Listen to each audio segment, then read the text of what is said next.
Everybody. അപ്പം പുതിയൊരു വീഡിയോയിലേക്ക് സ്വാഗതം. എൻ്റെ പേര് അഞ്ജന, ചാനലിൻ്റെ പേര് ഇല്ലോളം. അപ്പോൾ കഴിഞ്ഞ പ്രാവശ്യത്തെ വീഡിയോയിൽ ഞാൻ ഇട്ടിരുന്നു എങ്ങനെയാണ് കുട്ടികളെ ഞാൻ US നിന്ന് നാട്ടിലോട്ട് കടത്തിയതെന്ന്. അതിൻ്റെ റെസ്പോൺസ് ഒരുവിധം നല്ലതായിരുന്നത് കൊണ്ട് അതിനെ തന്നെ അങ്ങനെയല്ല, US NRI ആൾക്കാർക്ക് കൂടുതൽ ഉപയോഗപ്രദമാകുന്ന വീഡിയോകൾ കുറച്ച് നാളത്തേക്കും കൂടെ ചെയ്യാമെന്ന് വിചാരിക്കുന്നു. NRIs പേജിൽ നിന്ന് ലീവ് ചെയ്ത് പോകുന്ന സമയത്ത് ബാക്കിയുള്ളത് നമുക്ക് നോക്കാം. ഇപ്പം തൽക്കാലം NRIs ഇങ്ങനെ ക്യാമ്പ് ചെയ്തിരിക്കുകയാണ് എൻ്റെ പേജിലെന്ന് തോന്നുന്നു. കമൻ്റ് ഇടുന്ന എല്ലാവർക്കും വളരെ നന്ദി. പിന്നെ വേറൊരു കാര്യം, എൻ്റെ യൂട്യൂബേഴ്സിൻ്റെ വ്യൂവേഴ്സിൻ്റെ അടുത്ത് പറയാനുള്ളത്, വേറെ ഒരു പ്ലാറ്റ്ഫോമിലും നിങ്ങൾ തരാത്തത്ര സപ്പോർട്ടാണ് എനിക്ക് യൂട്യൂബിൽ നിന്ന് കിട്ടുന്നത്. ഗൈസ്, അതിന് വളരെ വളരെ വളരെ വളരെ വളരെ നന്ദി. ഓൾ ദ കമൻറ്റ്സ് എല്ലാം വായിക്കുന്നുണ്ട്. പിന്നെ Q&A ഇടുന്ന കമ്മ്യൂണിറ്റി ടാബിലിടുന്ന ഫോട്ടോസിനും ക്വസ്റ്റ്യൻസും എല്ലാം റെസ്പോണ്ട് ചെയ്യുന്ന ആൾക്കാർക്ക് എല്ലാം വളരെ വളരെ നന്ദി. അപ്പം ഇന്ന് Q&A ഇട്ടിരുന്ന ഒരാളുടെ ക്വസ്റ്റ്യൻ കണ്ടിട്ട് എനിക്ക് അതിന് കുറേ മാക്സിമം ലൈക്സ് ഉള്ളൊരു ക്വസ്റ്റ്യനാണ് ഞാൻ പിക്ക് ചെയ്തിരിക്കുന്നത്. അപ്പോൾ ക്വസ്റ്റ്യനിലേക്ക് വരുവാണ്. ചോദിച്ചിരിക്കുന്നത് എന്താണെന്ന് പറഞ്ഞാൽ, ചേച്ചി എന്തുകൊണ്ടാണ് നാട്ടിൽ ഫ്രം സ്ക്രാച്ച് ഒരു വീട് വെക്കാത്തത്? എന്തുകൊണ്ടാണ് പഴയ വീടിനെ റീമോഡൽ ചെയ്തത്? അതേപോലെ തന്നെ NRIs നാട്ടിൽ വന്ന് വീട് വെക്കുമ്പോൾ എന്തൊക്കെയാണ് ശ്രദ്ധിക്കേണ്ട കാര്യങ്ങൾ? അങ്ങനെ ക്വസ്റ്റ്യൻ വായിച്ച് നോക്കിയപ്പോൾ എനിക്കും തോന്നി, യെസ്, വെരി ഇമ്പോർട്ടൻറ്റ് ക്വസ്റ്റ്യൻ. നമ്മൾ ഇതിൽ കൂടെ ഗോ ത്രൂ ചെയ്തതാണ്. ഒരുപാട് NRIs നാട്ടിലേക്ക് റിട്ടേൺ ചെയ്യാൻ ആഗ്രഹമുള്ളവർ, അല്ലെങ്കിൽ നാട്ടിലുള്ള വീട്ടുകാർക്ക് വേണ്ടി വീട് വെക്കാൻ ആഗ്രഹിക്കുന്ന എല്ലാവർക്കും വേണ്ടി അപ്പോൾ ഒരു വീഡിയോ ചെയ്യാം എന്നാണ് ഇന്നത്തെ വീഡിയോ തീരുമാനം. So let's go to the video. ഇതാണ് എൻ്റെ ഇൻട്രോ. ഓക്കെ. സോ ഗൈസ്, അപ്പം നമ്മൾ നാട്ടിലോട്ട് തിരിച്ചു വരാൻ തീരുമാനിച്ച ആ നിമിഷം നമ്മൾ ആലോചിക്കുന്നത് നമ്മൾ എവിടെ താമസിക്കും. ഓബ്വിയസ്ലി 10-15 വർഷം പുറത്ത് താമസിച്ച് സുഖിച്ച് പ്രൈവസി അനുഭവിച്ച ആൾക്കാർക്ക് വീട്ടുകാരോട് താമസിക്കാൻ എയ്തർ ഭാര്യ അല്ലെങ്കിൽ ഭർത്താവ് ആർക്കെങ്കിലും ഒരാൾക്ക് ഇഷ്ടമാവില്ല. ഏതെങ്കിലും ഒരാൾക്കെങ്കിലും വീട്ടുകാരുടെ കൂടെ താമസിക്കാൻ ആഗ്രഹമുണ്ട്. പക്ഷേ അതർ പാർട്ട്ണർ ആഗ്രഹമില്ല എന്നുണ്ടെങ്കിൽ നിങ്ങൾ ദയവ് ചെയ്ത് നാട്ടിലോട്ട് തിരിച്ചു വരാതിരിക്കുക. ഉടനെ തന്നെ അതേ സ്പീഡിൽ തിരിച്ചു പോവേണ്ടി വരും. So better to have your own place. അതായത് വീട്ടുകാരും നാട്ടുകാരിൽ നിന്നും അടുത്ത് നിൽക്കുക, ബട്ട് അവരുടെ വീട്ടിൽ പോയി താമസിക്കാതിരിക്കുക. ഫോർ എവറിബഡി എൽസസ് മനസ്സമാധാനം. ഓക്കെ, അതാണ് first thing to note the point. നിങ്ങൾ വിചാരിക്കുമോ നീ ഭയങ്കര വീട്ടുകാരെ കളഞ്ഞിട്ട് സ്വന്തമായിട്ട് താമസിക്കുക, അതൊക്കെ അങ്ങനെയൊന്നും ഇല്ല കേട്ടോ. വീട്ടുകാരെ ആരും കളയാനില്ല. വീട്ടുകാർ സമാധാനമായിട്ട് ഇത്രയും കാലം ഒറ്റയ്ക്ക് താമസിച്ചു, ഇനി അവർ സമാധാനം താമസിച്ചോളും. നമ്മൾ അടുത്തുണ്ട്, എന്തെങ്കിലും ആവശ്യമുണ്ടെങ്കിൽ നമ്മൾ ഓടി ചെല്ലാൻ പറ്റുന്നതായിരിക്കും എന്നുള്ളത് എല്ലാവരുടെയും മനസ്സമാധാനത്തിന് വേണ്ടിയുള്ള ഒരു തീരുമാനമായിരിക്കും എന്നാണ് എനിക്ക് തോന്നുന്നത്. സോ ഇവിടെ പറയുന്ന കാര്യങ്ങളെല്ലാം എൻ്റെ ലൈഫിൽ വർക്കാവുന്ന കാര്യങ്ങളാണ്. നിങ്ങളുടെ അഭിപ്രായങ്ങൾ കമൻസിൽ വന്ന് രേഖപ്പെടുത്തൂ. അപ്പം ബാക്കിയുള്ള ആൾക്കാർക്കും അല്ലാത്ത ആൾക്കാർക്കും മനസ്സിലാവും എന്തൊക്കെയാണ് നാട്ടുകാരെ പൊതുവെയുള്ള അഭിപ്രായങ്ങൾ. ഓക്കെ, അപ്പം എന്തുകൊണ്ട് ഫ്രം സ്ക്രാച്ച് വീട് വെച്ചില്ല? ഗൈസ്, സ്ഥലം എന്ന് പറയുന്നത് ഒരു ഇൻവെസ്റ്റ്മെൻ്റ് ആണ് എന്നാണ് എൻ്റെ ഭർത്താവിൻ്റെ ഒരു തീരുമാനം. അപ്പോൾ പറഞ്ഞു, ഓൾറെഡി ഒരു വീട് ഇവിടെ റെൻറ്റിന് കൊടുത്തിരിക്കുന്നു. അതായത് എൻ്റെ പാരൻസിൻ്റെ പഴയ വീടാണ് ഇപ്പോൾ ഞാൻ ഹോം ടൂർ ചെയ്ത വീട്. ഞാൻ 7ാം ക്ലാസ് തൊട്ട് ഇവിടെയാണ് വളർന്നത്. അപ്പോൾ ഈ വീട് റെൻറ്റിന് കൊടുത്തിരിക്കുകയായിരുന്നു. അപ്പോൾ ഈ വീടിനെ നമ്മൾ ഒരു താമസിക്കബിൾ, അതായത് ഒരു NRI ഇന്ത്യൻ റിട്ടേണിക്ക് താമസിക്കാൻ പറ്റുന്ന ടൈപ്പിലുള്ള ഒരു വീടാക്കി മാറ്റണം എന്നൊരാഗ്രഹം ഉണ്ടായിരുന്നു. അല്ലെങ്കിൽ പെട്ടെന്ന് തിരിച്ചു പോവേണ്ടി വരും. കാരണം അറിയാലോ, അവിടെ പുറത്തൊക്കെ ഉള്ള ആ ഒരു എൻവയോൺമെൻറ്റിൽ നിന്നും കുറച്ചെങ്കിലും അതുപോലെയൊക്കെ സിമുലേറ്റ് ചെയ്യാൻ വേണ്ടി നമ്മൾ ഇത്തിരി പരിശ്രമിക്കണം എന്ന് പറഞ്ഞ് ഒരുപാട് കാശൊന്നും നമ്മൾ ഇറക്കിയിട്ടില്ല. ഒബ്വിയസ്ലി നാട്ടിലോട്ട് തിരിച്ചു വരുന്ന ഒരു NRIയുടെ കയ്യിൽ കുറച്ചൊക്കെ കാശ് കാണും. അവരുടെ ഒരു പ്ലാൻ കാണും, ഇങ്ങനെ വീട് വെക്കണം, ഇങ്ങനെ കാറ് വാങ്ങിക്കണം. അപ്പം നിങ്ങളുടെ ബഡ്ജറ്റിനനുസരിച്ച് നിങ്ങൾ അവിടുത്തെ ലൈഫിനെ പോലെയെങ്കിലും കുറച്ചെങ്കിലും ആക്കാൻ പറ്റുന്ന ടൈപ്പിലുള്ള ഒരു വീട് വെക്കാൻ നോക്കുക. കുറേ കാശ് ഇറങ്ങും. നമ്മുടെ നാട്ടിലുള്ള ഒരു പൊതുവെയുള്ള ഒരു രീതി എന്ന് പറഞ്ഞാൽ സമ്പാദ്യം മുഴുവൻ എടുത്ത് വീട് വെക്കും. എന്നിട്ട് ബാക്കിയുള്ള കാലം ഫുൾ ആ വീട് വെച്ചതിൻ്റെ കടം വീട്ടിലായിരിക്കും ബാക്കിയുള്ള കാലം. പക്ഷെ പുറത്തുള്ള ആൾക്കാരൊന്നും അങ്ങനെയല്ല കേട്ടോ. അവരുടെ സമ്പാദ്യത്തിൻ്റെ ഒരു ചെറിയ ഭാഗമായിരിക്കും വീട്, ബാക്കി ഫുൾ എടുത്ത് അവർ ട്രിപ്പ് പോയിട്ടായിരിക്കും പാപ്പരാവാൻ പോണത്. എന്തായാലും ഓരോ രാജ്യത്തും ഓരോരോ കൾച്ചർ. എന്തായാലും എൻ്റെ കേസിൽ സംഭവിച്ചതെന്ന് പറഞ്ഞാൽ, നമുക്കിപ്പോൾ ഒരു വീടുണ്ട്, അപ്പോൾ അതിനെ ഒന്ന് റെഡിയാക്കി എടുത്താൽ മതി, എന്തിനാണ് വെറുതെ സ്ഥലം കളയണത് എന്നൊരു തോട്ട് ഉണ്ടായിരുന്നു. അപ്പോൾ അതുകൊണ്ടാണ് ഫ്രം സ്ക്രാച്ച് വീട് നമ്മൾ വെക്കാത്തത്. ഇനി വീട് വെക്കുമ്പോൾ ശ്രദ്ധിക്കേണ്ട കാര്യങ്ങൾ ഗൈസ്, കുറേ നാളെങ്കിലും പുറത്ത് ജീവിച്ചിട്ടുള്ള ഒരാളുടെ മനസ്സിനകത്തുള്ള കാര്യങ്ങൾ എന്തൊക്കെയാണെന്ന് വെച്ചാൽ, അവിടെയുള്ള നമ്മൾ അവിടെയുള്ള ഇപ്പോൾ വീട് എന്തെങ്കിലും പണി ചെയ്യാൻ വേണ്ടി ആൾക്കാരെ വിളിക്കണമെന്ന് വെച്ചോ, അവിടെയുള്ള ആളുകളെല്ലാം ഭയങ്കര എക്സ്ട്രീംലി പ്രൊഫഷണലാണ്. അതായത് ഡീലിങ്സ് ഒക്കെ കട്ട് ആൻഡ് റൈറ്റ് ആണ്. ലൈക്ക് ഇത്ര അവേഴ്സ് അവർ വർക്ക് ചെയ്തിരിക്കും, അല്ലെങ്കിൽ ഇത്ര കാശിന് ഇത്ര പണി ഞാൻ ചെയ്യും. അതായത് ഈ ഒരു കോൺട്രാക്ട് ഉണ്ടാക്കുകയാണെങ്കിൽ ആ കറക്റ്റ് കോൺട്രാക്ട് അവർ ആ സമയത്തിനുള്ളിൽ തീർത്തിരിക്കും. അതിൽ ഞങ്ങൾ അവിടെ US ഇപ്പം സത്യം പറഞ്ഞാൽ ഇപ്പോൾ ഉള്ള വീടിൻ്റെ പുറകെ ഒരു ചെറിയ സെറ്റപ്പ് ചെയ്തിട്ടുണ്ടായിരുന്നു. അപ്പോൾ അത് നമ്മളൊരു കോൺട്രാക്ട് വെച്ചാണ് ചെയ്തത്. അയാൾ കറക്റ്റ് സമയത്തിന് ആ പറഞ്ഞ കാശിന് തന്നെ അയാൾ തീർത്തു. അതിൽ നിന്ന് ഒരു എക്സ്ട്രാ ഇപ്പം എന്തെങ്കിലും അൺഫോർസീൻ സംഭവങ്ങൾ ഉണ്ടെങ്കിൽ ഒബ്വിയസ്ലി കാശ് കൂടുതലാവും, നമുക്ക് മനസ്സിലാക്കാം. പക്ഷേ ഈ പറഞ്ഞ പണി ഇത്രയൊക്കെ പണിയാണ്, ഇത്രയൊക്കെ കാശാണ് വരണം, അതിൽ കൂടൂല. ഓക്കെ, അപ്പം അതാണ് നമ്മുടെ നാട്ടിലുള്ള ഏറ്റവും ഫസ്റ്റ് ആൻഡ് ഫോർമോസ്റ്റ് പ്രശ്നം. നമ്മുടെ നാട്ടിൽ എസ്റ്റിമേറ്റ് തരാൻ വരുന്ന ആൾക്കാർ തരുന്ന എസ്റ്റിമേറ്റിൽ നിന്നും അങ്ങ് അറ്റത്തായിരിക്കും എസ്റ്റിമേറ്റ്, ബട്ട് ഇങ്ങറ്റത്തായിരിക്കും ശരിക്കുള്ള ഇത്. അതാണ് ഫസ്റ്റ് തിങ് ഞങ്ങൾക്കുണ്ടായ എക്സ്പീരിയൻസ്. എന്തുകൊണ്ട് ഇപ്പം പല ടൈപ്പ് ഓഫ് ആർക്കിടെക്ട്സ് അല്ലെങ്കിൽ കോൺട്രാക്ടേഴ്സ് കാണും. കറക്റ്റായിട്ട് ഇങ്ങനെ പറഞ്ഞ തുകയ്ക്ക് തന്നെ പൈസ ഇപ്പം അടങ്കൽ എന്നൊക്കെ പറഞ്ഞ സംഭവം ഉണ്ടല്ലോ, അതായത് ഇത്ര കാശിന് ഞാൻ ഇത്രയും പണി തീർത്ത് തരും എന്ന് പറയുന്ന സംഭവങ്ങളുണ്ട്. പക്ഷേ എൻ്റെ അമ്മയും അച്ഛനും ഒരു വീട് ഉണ്ടാക്കിയായിരുന്നു. അവർ ഇതുപോലെ കോൺട്രാക്റ്റിനൊക്കെ കൊടുത്തെങ്കിൽ അവസാനമായപ്പോൾ ആ പൈസയ്ക്കൊന്നും പണി തീർന്നില്ല. അവസാനം അയാളെ മാറ്റിയിട്ട് വേറെ ആളെയാണ് എടുക്കുകയാണ് ചെയ്തത്. അപ്പം നമ്മുടെ നാട്ടിൽ പറയുന്ന വാക്കിനൊന്നും വിലയില്ല എന്നുള്ളതാണ്.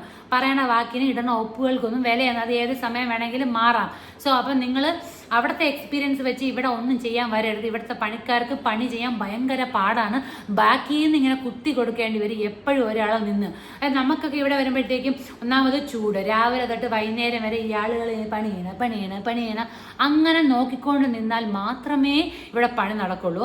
അങ്ങനെ നോക്കിക്കൊണ്ട് നിന്നില്ലെങ്കിൽ നിങ്ങളുടെ കയ്യിൽ നിന്നുള്ള പൈസ ഇങ്ങനെ പോയിക്കൊണ്ടേയിരിക്കും. അത് എങ്ങോട്ടാണ് പോണേന്നും അറിയാൻ പറ്റൂല. ഓക്കെ, ചില ആൾക്കാർ കാണും നല്ല പ്രൊഫഷണലായിട്ട് ഇങ്ങനെ ഇന്ന പൈസ ഇന്ന കാര്യത്തിനാണ് പോയത്, എക്സ്പെൻസ് എന്തൊക്കെയായാലും അവർ പറയണത് നമുക്ക് വിശ്വസിക്കാനല്ലേ പറ്റുള്ളൂ. നമ്മൾ സ്ഥലത്തില്ല.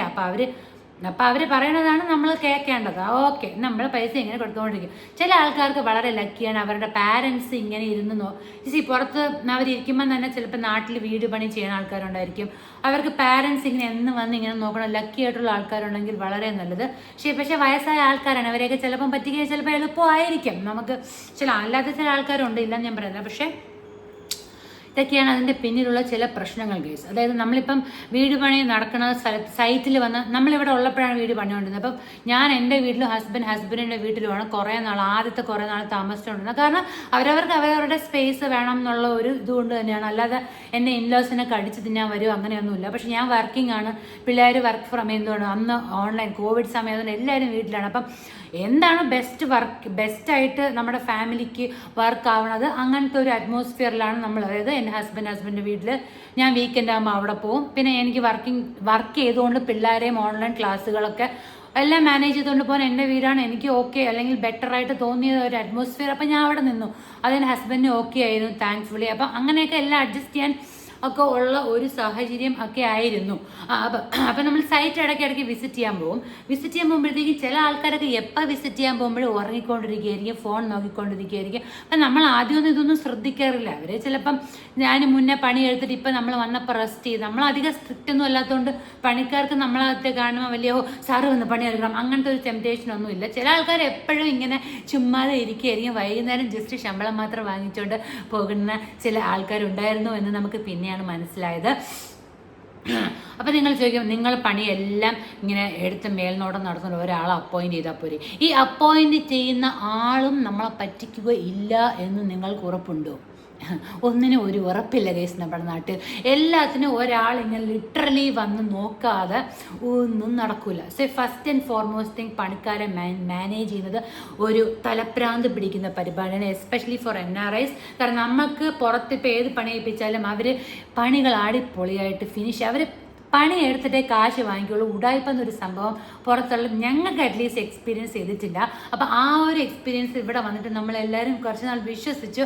അപ്പം 3-4 മാസം നമ്മൾ പൈസ ഇങ്ങനെ കൊടുത്തോണ്ടേ ഇരുന്നു, പക്ഷേ റിസൾട്ടൊന്നും കണ്ടില്ല. അപ്പോഴാണ് മനസ്സിലായത് തേപ്പ് കിട്ടി. അപ്പം അതിനുശേഷം പിന്നെ കുറച്ചൊക്കെ നമ്മൾ തന്നെ ചെയ്യാൻ തുടങ്ങി. ഗൈസ് ഇഷ്ടംപോലെ പൈസ ഉള്ള ആൾക്കാരാണെങ്കിൽ ഇതൊന്നും ഒരു കുഴപ്പമില്ല കേട്ടോ.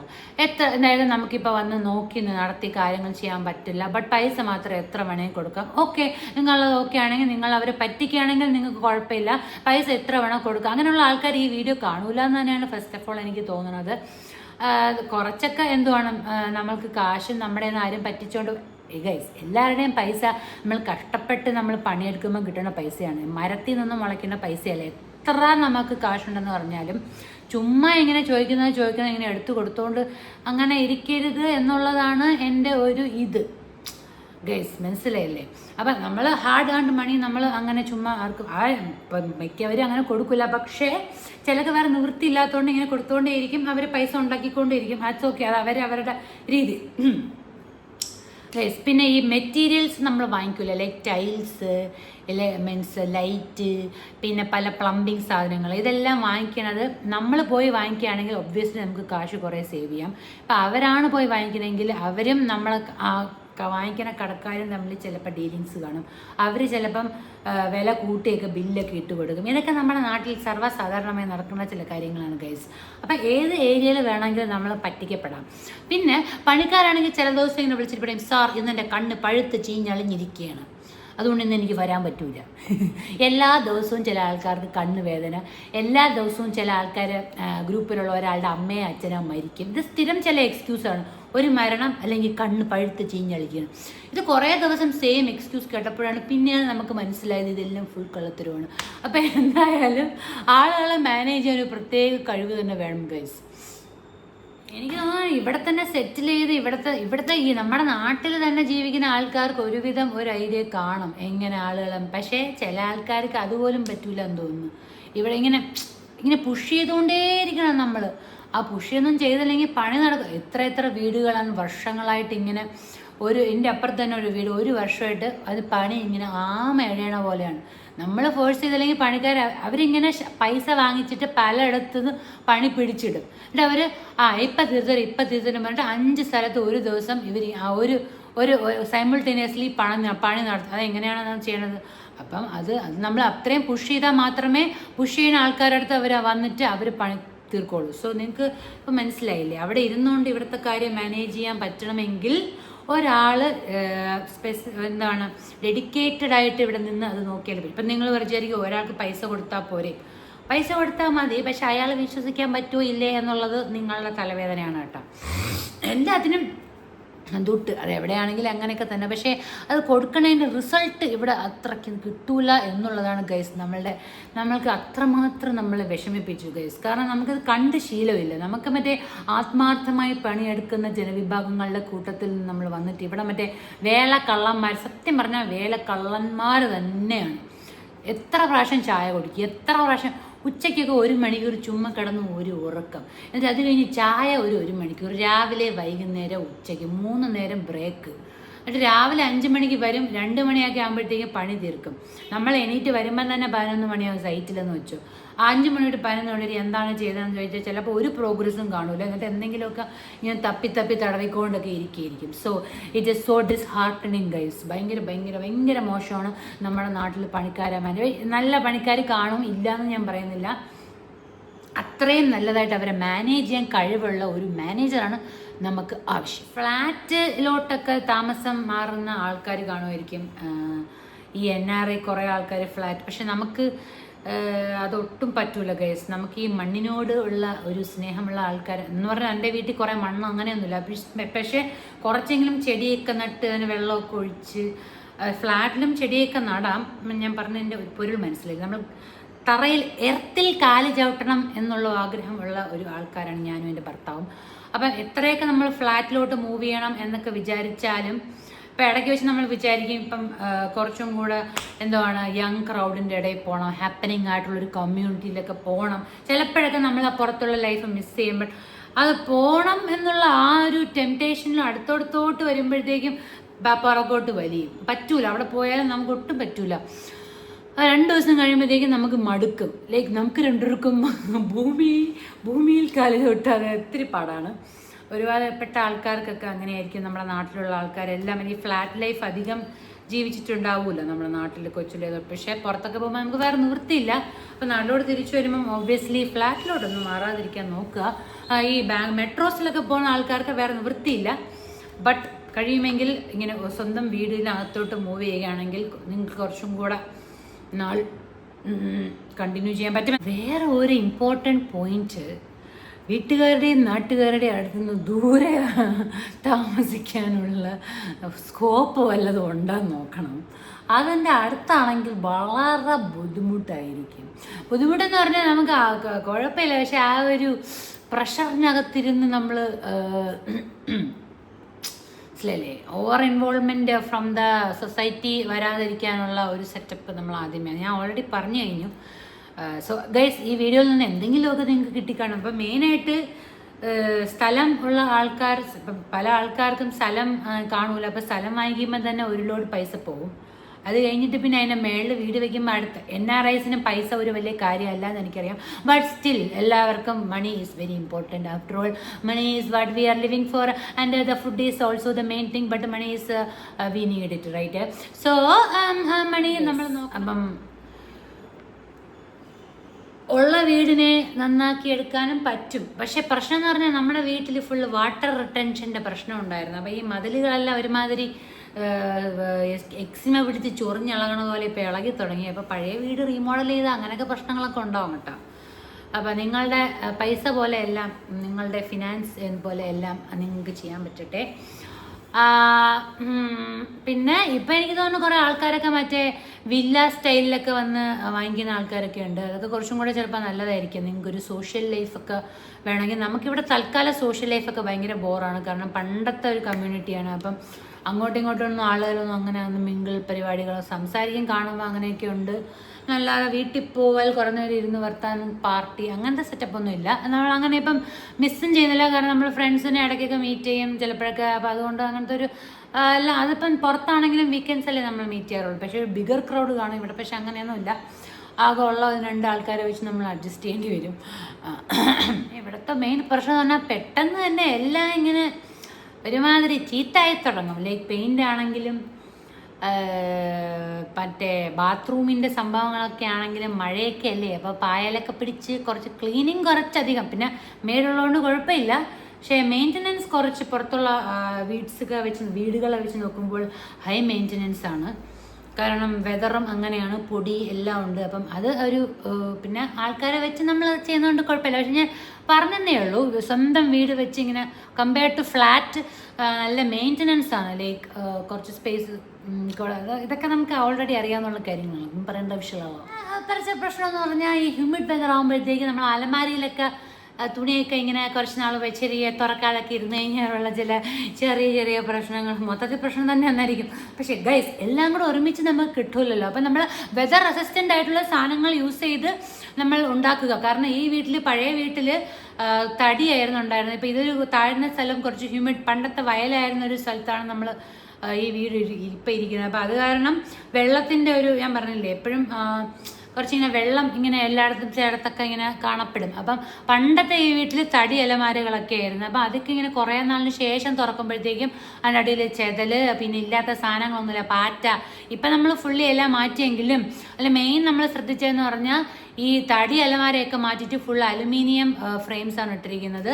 തടിയുടെ ഒരു കണ്ടന്റ് പോലും ഇല്ലാതിരിക്കണം എന്നുള്ളതായിരുന്നു എൻ്റെ മെയിൻ ഇൻ ദ അലമാരീസ്. ബിക്കോസ് തുറക്കുമ്പോഴത്തേക്ക് ചിലപ്പം തുണിയൊക്കെ ഇങ്ങനെ മറ്റേ ഇപ്പം അലുമിനിയം ആയിട്ട് പോലും നമ്മൾ കുറേ നാളെടുക്കാതെ അടിയിലൊക്കെ ഉള്ള തുണികൾ എടുത്ത് മണപ്പിക്കുമ്പോൾ ഒരു പൊടിമണമുണ്ട്. അപ്പോൾ നമ്മൾ അതിങ്ങനെ ഫ്രീക്വൻ്റ്ലി ഇങ്ങനെ റൊട്ടേറ്റ് ചെയ്തുകൊണ്ടിരിക്കണം. പിന്നെ ഞാനാണെങ്കിൽ മറ്റേ ഡീഹ്യൂമിഡിഫയർ സാധനം എൻ്റെ ഒരു ഫ്രണ്ട് സജസ്റ്റ് ചെയ്തിട്ട് വാങ്ങിച്ച് വെച്ചിട്ടുണ്ട്.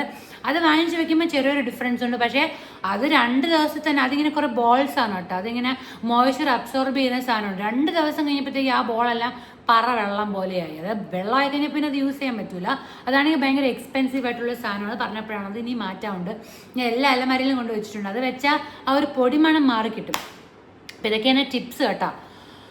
എനിക്ക് തോന്നുന്നു കേരളത്തിൽ ഒരുവിടപ്പെട്ട സ്ഥലങ്ങളിലെല്ലാം ഫുൾ മഴ ആയതുകൊണ്ട് ഈ സെയിം ഇഷ്യൂ എല്ലാ വീടുകളിലും കാണേണ്ടതാണ്. സോ വലിയ എനിക്ക് തോന്നുന്നു ഈ ഇപ്പം എന്തൊക്കെയോ ഉണ്ടല്ലോ, മറൈൻ പ്ലൈ എന്നൊക്കെ പറഞ്ഞിട്ട് വാട്ടർ റെസിസ്റ്റൻറ്റ് സാധനങ്ങളൊക്കെ ഉണ്ട്. പക്ഷെ മറൈൻ പ്ലൈ ഒക്കെ ഭയങ്കര എക്സ്പെൻസീവാണ്. അത് നമ്മുടെ ഈ അലുമിനിയത്തിനെക്കാട്ടിലും എക്സ്പെൻസീവ് ആയതുകൊണ്ട് ഈ ബാക്കിൽ കാണുന്നില്ലേ, ഇത് അലുമിനിയമാണ് കണ്ടാൽ, പക്ഷേ ഒരു തടിയാണെന്നുള്ള ഒരു ലുക്കല്ലേ കണ്ടാൽ തടിയല്ല, ഒരു ലേറ്റസ്റ്റ് ഒരു ഗ്ലേസിങ് സംഭവമല്ലേ അതിൻ്റെ ഒരു ലുക്കില്ല. ബട്ട് അത് ശരിക്കും പറഞ്ഞാൽ അലുമിനിയമാണ്. ഞങ്ങൾക്ക് അത് സോഫാർ പ്രശ്നങ്ങളൊന്നുമില്ല. ഇപ്പം 3 വർഷം കഴിഞ്ഞു. ഈ വെള്ളം പിടിക്കുന്ന പ്രശ്നങ്ങൾ അകത്തും ഫുള്ള് അലുമിനിയം വെച്ചിട്ടാണ് ചെയ്തിരിക്കുന്നത്. അപ്പം ഈവൻ ബാത്റൂംസിലും തടിയുടെ ഒരു അംശം പോലും വെച്ചിട്ടില്ല. ബാത്റൂമിൻ്റെ മറ്റേ സിങ്കിൻ്റെ അടിയിലൊക്കെ നിങ്ങളുടെ ഹോം ടൂറിൽ പോയി നോക്കിയാൽ ചിലപ്പോൾ കാണാൻ പറ്റും കേട്ടോ, അടിയിലൊക്കെ ഇതുപോലത്തെ സാധനങ്ങളാണ്. So that is one main thing to note the point. പിന്നെ നമ്മൾ ഈ ടൈലൊക്കെ ഒട്ടിക്കുമ്പോൾ ഇപ്പം ഇതൊക്കെ എല്ലാവർക്കും അറിയാൻ തോന്നുന്നു. ബട്ട് ഇപ്പോഴും തടി അലമാരകളാണ് ആളുകൾ വീട്ടിൽ വെക്കുന്നത്. അതെങ്ങനെ അവർ, എൻ്റെ പാരൻസ് താമസിക്കുന്ന വീട്ടിലൊക്കെ ഫുള്ള് മറ്റേ പ്ലൈവുഡ് ഉണ്ടല്ലോ ഇപ്പോഴത്തെ ലേറ്റസ്റ്റ് സംഭവം, അതാണ് വെച്ചിരിക്കുന്നത്. ബട്ട് അവിടെ നല്ല പൊടിമണമാണ്.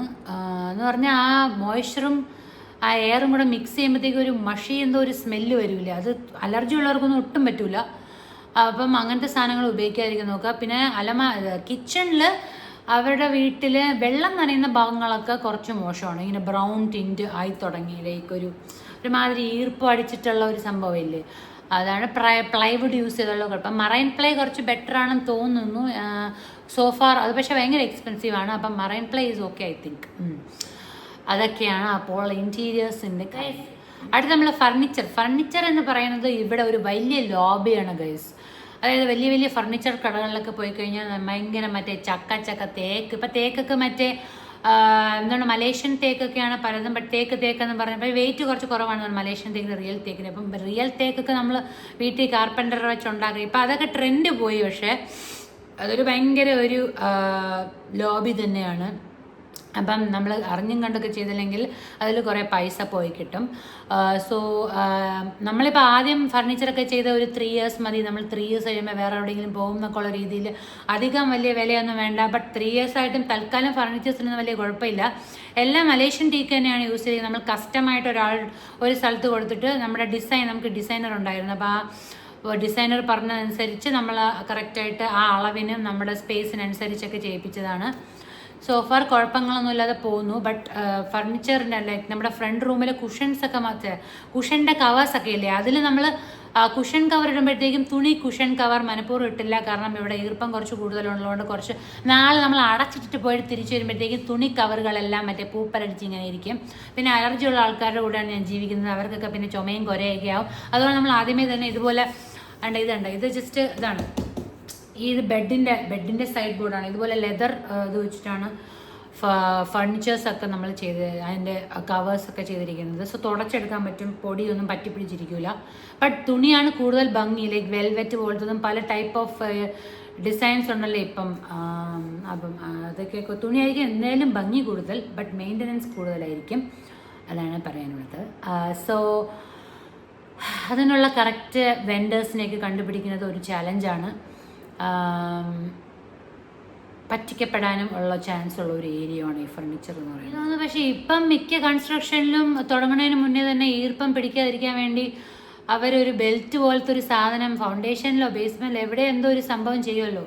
അത് പഴയ വീട് റീമോഡൽ ചെയ്തുകൊണ്ട് നമുക്കത് ചെയ്യാൻ പറ്റും, വേറെ വൃത്തിയില്ല. അത് ചെയ്താൽ ഒരുവിധപ്പെട്ട ഈ വാൾസിലൊക്കെ ഇങ്ങനെ ഈർപ്പം പിടിക്കുന്നതിനൊരു ശമനം വരും എന്നാണ് പറയുന്നത്. ബട്ട് നമ്മൾ ബാത്റൂംസിലൊക്കെ ടൈൽസിൻ്റെ ഇടയിൽ ഇപ്പോക്സി ചെയ്തിട്ടുണ്ട്. അത് ചെയ്യുമ്പോൾ കുറേയൊക്കെ ബാത്റൂമിൽ നിന്നുള്ള വെള്ളം ഇങ്ങോട്ടേക്ക് വരാതിരിക്കാൻ വേണ്ടി സഹായിക്കും ടൈൽസിൽ. അതൊക്കെ ഇപ്പം എല്ലാവരും ചെയ്യണതാണ്, ആർക്കും പറഞ്ഞേണ്ട ആവശ്യമില്ല. ഞാൻ പറയുന്നു, ഈ വീഡിയോ ഒരു സാധാരണക്കാരനായ ഒരു NRI നാട്ടിലേക്ക് തിരിച്ചു വരുമ്പോഴുള്ള ഒരു റെഫറൻസ് വീഡിയോ ആയിട്ട് കൺസിഡർ ചെയ്താൽ മതി. ബാഗ് നിറച്ചും പണച്ചാക്കുകളുമായി വരുന്ന NRIസിന് പല പല ഓപ്ഷൻസ് ആൻഡ് വിശാലമായിട്ടുള്ള ഹെൽപ്പേഴ്സ് ആൻഡ് സംഭവങ്ങൾ എല്ലാം ഉണ്ടായിരിക്കും. സോ അവർക്ക് ഈ വീഡിയോ ഒരു ബാധകമേ അല്ല എന്നെനിക്ക് ഈ സജഷൻസ് ആൻഡ് ലൈക്ക് ഓരോ പൈസയും നമ്മൾ കഷ്ടപ്പെട്ട് ഇങ്ങനെ പ്ലാൻ ചെയ്ത് ചെയ്യുന്ന ആൾക്കാർക്ക് വേണ്ടിയുള്ളതായിരുന്നു ഈ സജഷൻസൊക്കെ. നമ്മുടെ കാര്യത്തിൽ പിന്നെ നമ്മൾ ഭാര്യയും ഭർത്താവും 2 വീട്ടിലായിരുന്നപ്പോൾ നമ്മൾ ഫാമിലി മൊത്തത്തിലൊരു യുണൈറ്റഡ് ആവാൻ വേണ്ടിയുള്ളൊരു തത്രപ്പാടിൽ അവസാനം ഒരു റഷും തട്ടിക്കൂട്ടും കുറേ കാര്യങ്ങളുണ്ടായിരുന്നത് കൊണ്ട് തന്നെ അവസാനത്തെ കുറേ പണികളൊക്കെ നമ്മളൊരു അഡ്ജസ്റ്റ്മെൻറ്റിലും കുറേ തട്ടിക്കൂട്ടുമൊക്കെ ഉണ്ട്. അത് എല്ലാ വീടുകളിലും മിക്ക സമയത്തും അങ്ങനെ ആയിരിക്കും. സമയമില്ലാത്ത ആൾക്കാർക്ക് ലാസ്റ്റിൽ എന്തായാലും ഒരു ഹറിബറി ഓട്ടം ചില അഡ്ജസ്റ്റ്മെൻറ്റ്സ് ഒക്കെ ചെയ്യേണ്ടി വരും. പക്ഷെ അങ്ങനെ ചെയ്തുകൊണ്ട് ചില കാര്യങ്ങളൊന്നും പെർഫെക്റ്റായിട്ട് ഇപ്പോഴും ഫിനിഷ് അല്ലാത്ത രീതിയിലൊക്കെ ഇരിപ്പുണ്ട്. അതൊന്നും ചെയ്യാൻ പറ്റില്ല. നമ്മൾ ആദ്യമേ അത്രയും കെയർഫുള്ളായിട്ട് ആൾക്കാരെ മൈക്രോ മാനേജ്മെൻറ്റ് നടത്തിയിരുന്നെങ്കിൽ ചിലപ്പോൾ ഈ പ്രശ്നങ്ങളൊക്കെ ഒഴിവാക്കാമായിരുന്നു. ബട്ട് നമുക്കത് അറിഞ്ഞുകൂടായിരുന്നു. നമ്മൾ അവർക്ക് വേണ്ടി എല്ലാം അങ്ങ് വിട്ടുകൊടുത്തു. അത് നമ്മൾ സൈഡിൽ നിന്ന് ചെയ്തൊരു തെറ്റാണ്. അപ്പം നമ്മൾ മാക്സിമം അവരുടെ ഓരോ ആക്ടിവിറ്റിയിലും എല്ലാ ദിവസവും എന്തൊക്കെയാണ് ചെയ്യണത് എന്നുള്ള രീതിയിലുള്ള ഒരു ലെവൽ ഓഫ് മോണിറ്ററിങ് ചെയ്താലേ പറ്റുള്ളൂ. അല്ലെങ്കിൽ കുറേ കാശ് നമുക്ക് നഷ്ടമാവും. അല്ലെങ്കിൽ നമുക്ക് വേറൊരാൾക്ക് കോൺട്രാക്ടർ ചെയ്യുമ്പോഴത്തേക്കും കുറേ പൈസ അവർക്കും ജീവിക്കണം. അവരുടെ ആ കാശ് അവരെടുക്കും. അത് ഒബ്വിയസ്ലി അവരുടെ സാലറിയാണ്. പക്ഷേ നമ്മൾ മാക്സിമം നമ്മുടെ ഒരു ഫെയർ ആയിട്ടുള്ളൊരു ഡീലാവാൻ വേണ്ടി നമ്മൾ ശ്രദ്ധിക്കുക. നമ്മൾ ലാസ്റ്റ് പക്ഷേ അത് മനസ്സിലാക്കിയപ്പം എല്ലാം ഫെയർ ആൻഡ് സ്ക്വയർ ആയിരുന്നു എല്ലാവരുടെയും ഡീലിങ്സൊക്കെ. ബട്ട് സമയമെടുത്തു എന്ന് ഞാൻ പറയും. ആരെയും 100% വിശ്വസിക്കാതിരിക്കുക എന്നുള്ളതാണ് നമ്മുടെ നാട്ടിൽ അറിയേണ്ട ഒരു മെയിൻ ഇത്. പൈസ ഇങ്ങനെ കൊടുത്തിട്ട് അവർ പണി ചെയ്യും എന്നുള്ള വിശ്വാസമൊന്നും വേണ്ട. ആരും ഒന്നും ചെയ്യാൻ പോകുന്നില്ല അൺലെസ് ആരെ 100% വിശ്വസിച്ച് പൈസ ഒന്നും മുൻകൂട്ടി ഇങ്ങനെ എടുത്ത് ബൾക്കായിട്ട് കൊടുക്കുകയും ചെയ്യരുത്. ആരെപ്പം മുങ്ങും എന്നുള്ള പിന്നെ എല്ലാം ഒരു വിശ്വാസത്തിൻ്റെ പേരിലാണ്. ഒരു റിട്ടേൺ കോൺട്രാക്റ്റ് എഴുതാനുള്ള ഒരു ശ്രമം നടത്തിയാൽ കൊള്ളാമായിരുന്നു. മിക്കയിടത്തും അങ്ങനെയൊക്കെ ഉണ്ട്. പക്ഷെ നമ്മളങ്ങനെയൊന്നും ചെയ്തില്ല. ബട്ട് നമ്മൾ പറ്റിക്കപ്പെട്ടൊന്നുമില്ല. ബട്ട് നമുക്ക് ടൈം കുറച്ചായി എന്നുള്ള ഒരു സംഭവം ആണ് നമ്മുടെ മെയിൻ ഇതായിട്ട് നമുക്ക് ഒന്ന് തോന്നുന്നത്. ഇൻറ്റീരിയേഴ്സ് ഇൻക്ലൂഡിങ് ഫർണിച്ചർ, കിച്ചൺ എല്ലാം ചെയ്യാനായിട്ട് ഇൻറ്റീരിയർ കമ്പനീസ് ഉണ്ട്. പല ആൾക്കാരുടെ നമ്മൾ കോട്ട് എടുത്തിട്ടുണ്ട്. അപ്പോൾ അവരൊക്കെ യൂസ് ചെയ്യുന്ന മെറ്റീരിയൽ ഏതൊക്കെയാണ് എന്നൊന്ന് ശ്രദ്ധിച്ചോ. ഞാൻ പറഞ്ഞ പ്ലൈവുഡ്, കുന്നം, കുടച്ചക്രമൊക്കെ ആണെങ്കിൽ 2-3 വർഷം കഴിയുമ്പോൾ തന്നെ എല്ലാം റീഡൂ ചെയ്യേണ്ടി വരും. അപ്പം അതിനനുസരിച്ചുള്ള മെറ്റീരിയൽസ് നിങ്ങൾ കറക്റ്റായിട്ടൊക്കെ സെലക്ട് ചെയ്യുക. പൈസ കുറച്ച് കുറവാണെങ്കിൽ ചീപ്പർ സാധനങ്ങൾ എടുത്താൽ 3 വർഷം കഴിയുമ്പോൾ നമ്മൾ തന്നെ അത് തിരിച്ച് പണിയേണ്ടി വരും. കോസ്റ്റ് മാനേജ്മെൻറ്റിൽ എന്തെങ്കിലും ടിപ്സ് ഉണ്ടോ? കോൺട്രാക്ടർ എഞ്ചിനീയർമാരെയൊക്കെ സെലക്ട് ചെയ്യുമ്പോൾ എന്തെങ്കിലും നോക്കണമെന്നൊക്കെയാണ് ചോദിച്ചിരിക്കുന്നത്. എന്തായാലും ഒരു റെഫറൻസ് വഴിയായിരിക്കുമല്ലോ കോൺട്രാക്ടർ എഞ്ചിനീയർമാരെല്ലാം വരുന്നത്. അപ്പം റെഫറൻസ് ഇല്ലാതെ എടുക്കരുത് എന്നാണ് എനിക്ക് പറയേണ്ടത്. എനിക്ക് പറയാനുള്ള ഒരു ഇത് പഴയ അവർ ചെയ്ത വീടുകളൊക്കെ ഒന്ന് പോയി കാണുക. പിന്നെ എല്ലാം ക്ലിയർ ആൻഡ് കട്ടായിട്ട് ഓൺ പേപ്പർ വാങ്ങിക്കുക. എന്നിട്ട് നിങ്ങളും കൂടെ 1 ടൈം അതെല്ലാം ഒന്ന് മേക്ക് ഷുവർ ചെയ്യുക. നമ്പേഴ്സ് എല്ലാം കറക്റ്റാണോ, അയാളുടെ ഇത് വെച്ച് പോവാതിരിക്കുക. ആരാണ് ദൈവം തമ്പുരാനാണെങ്കിൽ തെറ്റുകൾ പറ്റാം. സോ നമ്പേഴ്സൊക്കെ കറക്റ്റ് ആണോ എന്ന് എപ്പോഴും നിങ്ങളും കൂടെ ഒന്ന് ചെക്ക് ചെയ്യുക. ആരെയും 100% വിശ്വസിക്കാതിരിക്കുക. പിന്നെ കോസ്റ്റ് മാനേജ്മെൻ്റ് ആണല്ലോ ഞാൻ ഇപ്പോൾ ഇത്രയും നേരം പറഞ്ഞുകൊണ്ടിരുന്നത്. കോസ്റ്റൊക്കെ NRIs ഒക്കെ ആകുമ്പോഴത്തേക്കും ചില ആൾക്കാരൊക്കെ ഭയങ്കര കത്തിയായിട്ട് പല വലിയ നമ്പേഴ്സൊക്കെ പറയും. അപ്പോൾ NRIസിന് കുറച്ച് ചൂണ്ടയിടാൻ വേണ്ടി നമ്മുടെ നാട്ടിൽ ഇഷ്ടംപോലെ ആൾക്കാർ കാണും. ബട്ട് ആദ്യമേ അവരുടെ അടുത്ത് പിടിച്ച് ഇടപെടാൻ പാടുള്ളൂ. ആദ്യമേ ചോദിക്കുന്ന കാശെല്ലാം എടുത്ത് കൊടുക്കരുത്.